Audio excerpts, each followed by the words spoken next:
Newport Beach in California struggles to cope with rowdy outsiders. That's the headline from Jill Cowan reporting for the New York Times. More than 400 people were arrested in Newport Beach over the July 4th weekend after a social media takeover got out of hand.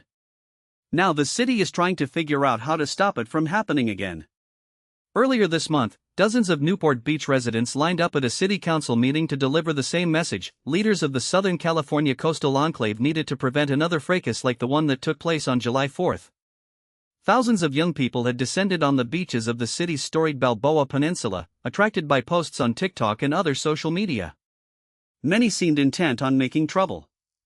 They shot illegal fireworks in all directions, scuffled and even looted an upscale grocery store. More than 300 people were arrested on July 4th alone. Most of them were 25 or younger, and most were from out of state.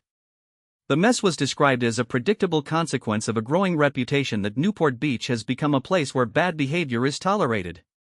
City leaders vowed to undertake a broader review of regulations aimed at managing crowds on the beach.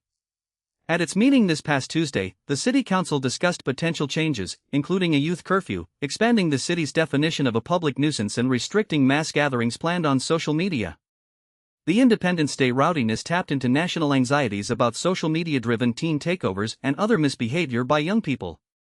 But it also became the latest front in a long-running debate about who controls one of California's most precious resources, its coastline. Similar battles have played out in other beachfront communities across the country, including in Florida's Panhandle and in New York.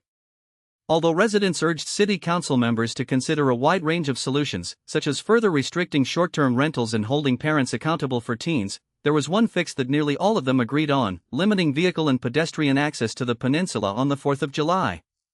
In California, the public's right of access to the beach is enshrined in the state constitution. But the specific rules governing that access and how those rules are enforced are often a point of contention between visitors, coastal property owners, and beachside communities. Beachfront real estate has become increasingly expensive, with Newport Beach homes hitting an average sale price of $3.7 million according to Zillow. Beach City residents say they pay a premium to live peacefully with ocean views. At the same time, Californians who once lived in coastal cities have been moving farther inland. That's the story. Thanks for listening.